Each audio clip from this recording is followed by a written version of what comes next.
part of the problem is nobody wants to lose their job. For example, we can't have solar panels or windmills because then coal miners will lose their jobs. Coal mine. You ever been inside of a coal mine? The best thing we can do for those people is help them lose their jobs. I've lost my job at the coal mine. I no longer have to descend into the maw of the earth where God cannot see. What a terrible thing to happen. It's all sorts of jobs people can have. People often ask me, Vinny, you should be a voice actor. You should be a voice actor, Vinny. I appreciate that. But once in a while, I would like to hear, Vinny, you should be an actor. I'll do a show sometimes. Someone will come up to me and say, oh, Vinny, that was fantastic. You should narrate audiobooks. Yeah, I appreciate it, but it's a little strange thing to say. Oh, Vinny, that was fantastic. You should do something completely different than what you were just doing. Ideally in a medium where we can't see you. You've got a face perfect for Spotify. I'm worried about the way I look a little bit. And the way you look is very important. You see, I grew up in the Bronx, New York. All right, in the Bronx, New York. And in elementary school, they used to tell us not to wear certain clothes because gangs might target you and they would induct you into their gang based on the clothes you wore. I always wondered, why are these gangs so obsessed with fashion? Hey, should we induct this fella into our gang? Nah, his outfit is rather passé. That's not the haute couture we're looking for in our tough Bronx gang.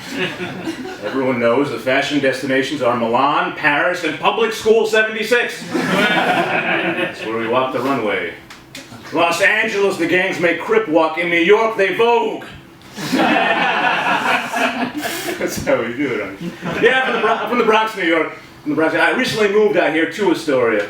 It's been terrible for my reputation. Because, you know, my full title, I used to introduce myself as Vinny from the Bronx. That sounds amazing. Oh, Vinny from the Bronx is here, what? Now I'm Vinny from Astoria. That doesn't have the same oomph behind it, I don't think. Vinny from Astoria, that sounds like someone who would raise your rent. Vinny from Astoria, that sounds like your third choice drug dealer.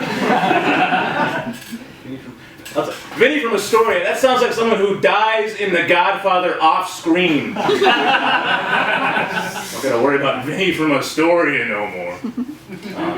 I'm from the Bronx, I'm the child of immigrants. People are really up in arms about undocumented immigrants at the moment. They'll say stuff like, oh, when my grandfather came to America, when my great-grandfather came to America, they followed the law when they came to this. That was 150 years ago. The law was a little different. This is the immigration process 150 years ago. What is your name? My name is Dmitry Rafalovich. Do you have tuberculosis? No. All right, well now your name is Dennis. You're now a legal resident of the United States.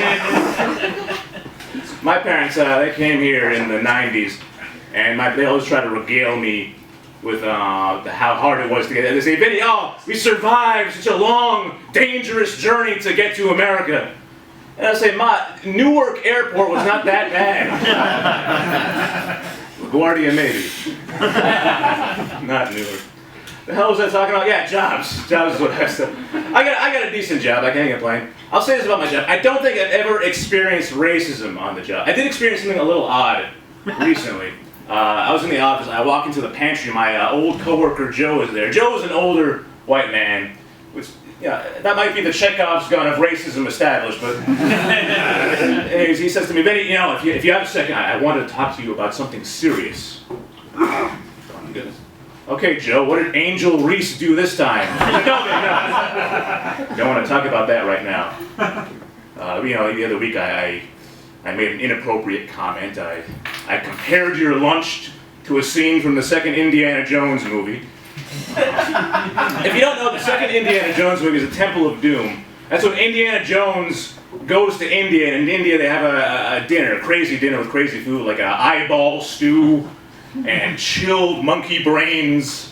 It's extremely offensive because everyone knows monkey brains are served warm. Anyways, he continues, Vinny, no, I was really inappropriate. I'm really sorry. I spoke with HR. And I want to sincerely apologize for saying that to you, Vinny. So, thanks, Joe. Don't even worry about it, man. And this is a beautiful thing that happened. This is a fantastic thing for a man to realize what he said was wrong, take accountability, and to apologize. It's a fantastic thing for someone to do. This is the problem. The stuff about Indiana Jones, the monkey brains, he never said that to me. What happened was he said it to somebody else. Got an HR complaint. And then apologized to the wrong brown person. So technically speaking, I did not experience the incident racism. I did get the apology for it. I think that makes me net positive on racism. All this to say, if you have ever experienced racism in your life and did not receive an apology for it, you can have mine.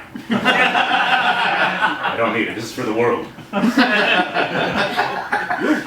Alternatively, you can say one racist thing to me after the show. You guys ready for your next comment?